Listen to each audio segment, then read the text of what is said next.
প্রিয় গণমাধ্যম কর্মী, আপনারা এসেছেন আমাদের ডাকে। আমরা আপনাদের কাছে আন্তরিকভাবে ধন্যবাদ। এবং আমাদের একটু 4টার সময় প্রেস ব্রিফিং ছিল, আমাদের আধা ঘন্টা দেরি হয়েছে। এই ব্যাপারটার জন্য আমরা আন্তরিকভাবে দুঃখিত। আজকে আমরা বৈষম্যবিরোধী ছাত্র আন্দোলনের পক্ষ থেকে শহীদ ও আহত সেলের পক্ষ হতে এই সংবাদ সম্মেলনের আয়োজন করা হয়েছে। আপনারা ইতিমধ্যেই জেনেছেন যে আমাদের শহীদ পরিবার ও আহতদের নিয়ে আমাদের বৈষম্যবিরোধী ছাত্র আন্দোলনের শহীদ পরিবার ও আহত সেল কাজ করছে। তারা শহীদ পরিবার এবং আহতদের প্রশিক্ষণ, কর্মসংস্থান এবং পুনর্বাসন সম্পর্কে সরকারের সাথে তাদের পুনর্বাসনের ব্যাপারে কাজ করে যাচ্ছে। আজকে শহীদ পরিবার এবং আহতদের পুনর্বাসন, কর্মসংস্থান এবং প্রশিক্ষণের ব্যাপারে একটি রোডম্যাপের জন্য আমরা আসলে এই সংবাদ সম্মেলনের আয়োজন করেছি। এই রোডম্যাপটি দেওয়ার জন্য আমাদের আজকের সংবাদ সম্মেলনে আমাদের শহীদ পরিবার এবং আহতদের সেল সম্পাদক তামিম খান আপনাদেরকে এই সংবাদ সম্মেলনটির ডিটেলসে জানাবেন যে শহীদ পরিবার এবং আহতদের নিয়ে তারা কিভাবে ভবিষ্যতে কাজ করবেন। বিসমিল্লাহির রহমানির রহিম। আসসালামু আলাইকুম। আমি মোহাম্মদ তামিম খান, বৈষম্যবিরোধী ছাত্র আন্দোলনের শহীদ ও আহত সেলের সম্পাদক। তো আপনারা জানেন জুলাই আগস্ট ছাত্র জনতার গণ অভ্যুত্থানে আমাদের কী পরিস্থিতি ছিল, এবং জুলাই আগস্ট ছাত্র জনতার গণ অভ্যুত্থানে যারা শহীদ হয়েছেন এবং আহত হয়েছেন তাদের প্রতি বিনম্র শ্রদ্ধা জানাই। অভ্যুত্থানের পরে কিন্তু আমাদের অনেক বড় কিছু চ্যালেঞ্জ ছিল। প্রথম যে চ্যালেঞ্জ ছিল সেটা হচ্ছে শহীদ ও আহত পরিবারের তালিকা প্রণয়ন, এবং তালিকা প্রণয়ন করতে গিয়ে কিন্তু আমাদের অনেক বড় বেগ পেতে হয়েছে। আমরা একটা বন্যা সমস্যা, প্রতিকূল অবস্থা কাটিয়ে উঠি। এই সকল সমস্যা সহ আরও নানাবিধ সমস্যা এবং জটিলতার মধ্য দিয়ে কিন্তু আমাদের শহীদ ও আহতদের যে তালিকা প্রণয়নের একটা বিষয় ছিল সেটা আমরা আল্লাহর রহমতে মোটামুটি সাকসেস করতে পেরেছি। বৈষম্যবিরোধী ছাত্র আন্দোলন তালিকা প্রণয়নের সাথে শহীদ ও আহতদের পুনর্বাসন এবং কর্মসংস্থানের ব্যবস্থা নিয়েই মূলত কাজ করছে, এবং আমরা এটা আরও 1 মাস আগে থেকেই শুরু করেছি। তো মোটামুটি আমরা এখন একটা অবস্থানে পৌঁছেছি।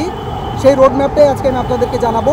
সেটা হলো বৈষম্যবিরোধী ছাত্র আন্দোলনের শহীদ আহত সেল কয়েকটা মন্ত্রণালয় সহ সরকারি বেসরকারি নানা অর্গানাইজেশনের সাথে কোলাবোরেশন করে এই ছাত্র আন্দোলনে যারা শহীদ হয়েছেন এবং আহত হয়েছেন তাদের প্রশিক্ষণ, কর্মসংস্থান এবং পুনর্বাসন নিয়ে কাজ করবে। তো এই ইতিমধ্যে আমাদেরকে 3টা মন্ত্রণালয় আশ্বাস দিয়েছে: শিল্প মন্ত্রণালয়, সমাজ কল্যাণ মন্ত্রণালয়, যুব ক্রীড়া মন্ত্রণালয়। এখানে আমরা প্রায় 50 থেকে 60টা কোর্সে আহতদেরকে এবং শহীদ পরিবারের সাথে শহীদ পরিবারের যারা আছেন তাদেরকে নিয়ে আমরা প্রশিক্ষণের ব্যবস্থা করব, এবং যে কাজে দক্ষ সেই কাজের মাধ্যমে তাদেরকে দক্ষতা অনুসারে প্রশিক্ষিত করে তাদেরকে আমরা কর্মসংস্থানের ব্যবস্থা করব এবং পুনর্বাসনের ব্যবস্থা করব। আর ইতিমধ্যে আমরা 100 জন আহতকে কম্পিউটার প্রশিক্ষণ শুরু করে দিয়েছি। গত 8 সেপ্টেম্বর থেকে এটি চালু হয়েছে। আর 30 জন আহত জুলাই যোদ্ধা আছে যাদেরকে আমরা কেয়ার গিভিং প্রশিক্ষণ দিয়ে জাপানে পাঠানোর জন্য ব্যবস্থা করতেছি।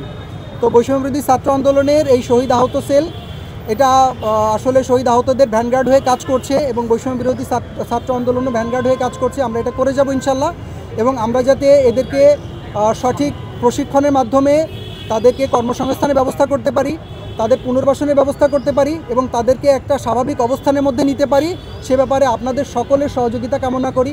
আজকে গণমাধ্যম কর্মী আপনারা যারা এখানে এসছেন আমাদের ডাকে, আপনাদেরকে অনেক অনেক ধন্যবাদ, এবং আপনারাই পারবেন হয়তো এই শহীদ আহত পরিবারের পাশে দাঁড়িয়ে আমাদের সাথে তাদেরকে ভালো একটা ব্যবস্থা বা তাদেরকে ভালো একটা অবস্থানে দাঁড় করানোর জন্য। আর আপনারা আরও একটা বিষয় জানেন, এই আন্দোলনে যারা আহত হয়েছে তারা কিন্তু এখন অনেকে মানসিকভাবে খুব অসুস্থ। তো তারা কিন্তু একটা স্বাভাবিক জীবনযাপনের মধ্যে ছিল। গুলিবিদ্ধ হয়ে যখন আহত হয়ে হাসপাতালে 6-7 মাস ধরে পড়ে আছে, তখন কিন্তু তাদের মধ্যে একটা মানসিক বিকৃতির একটা অবস্থা কিন্তু তৈরি হয়েছে। তো নানাবিধ জটিলতা কিন্তু তাদের সাথে চলছে, যেমন তাদের তালিকা প্রণয়নের সমস্যা, ক্যাটাগরির সমস্যা, তাদেরকে ঠিক টাইমে ভাতা দেওয়া হচ্ছে না, এটা একটা সমস্যা। এই সকল সমস্যা কাটিয়ে যাতে আমরা খুব সহজভাবে তুলতে পারি, এই জন্য বৈষম্যবিরোধী ছাত্র আন্দোলন কাজ করবে শহীদ আহত সেল। আর এই যে সকল মানুষগুলো এখন মানসিকভাবে সুস্থ হতে পারছে না বা স্বাভাবিক জীবনে ফিরতে পারছে না, তাদের জন্য আমরা আরও একটা কর্মসূচি হাতে নিয়েছি। সেটা হচ্ছে মাইন্ড হিল নামে একটা প্রজেক্ট, যেখানে জার্মানের একটা প্রজেক্ট আমাদের সাথে সংযুক্ত হয়েছে। জার্মানের এই প্রজেক্টটা আমাদেরকে হেল্প করবে এই যে সকল আহত পরিবার বা আহত যোদ্ধারা এখন পর্যন্ত স্বাভাবিক জীবনে ফিরতে পারছে না, তাদের মানসিক স্বাস্থ্য নিয়ে কাজ করার জন্য। এই বিষয়টা আমি আল্লাহর রহমতে কোঅর্ডিনেট করার চেষ্টা করছি, যাতে এটা সঠিকভাবে বাস্তবায়ন করতে পারি। সে ব্যাপারে আপনাদের সহযোগিতা কামনা করি এবং সবার সহযোগিতা কামনা করি, এবং সবাই যাতে এই ব্যাপারে আমাদেরকে উৎসাহিত করে এবং এই ব্যাপারটাকে সমাধান করার জন্য আমাদের সাথে এগিয়ে আসে। সবাইকে অনেক অনেক ধন্যবাদ।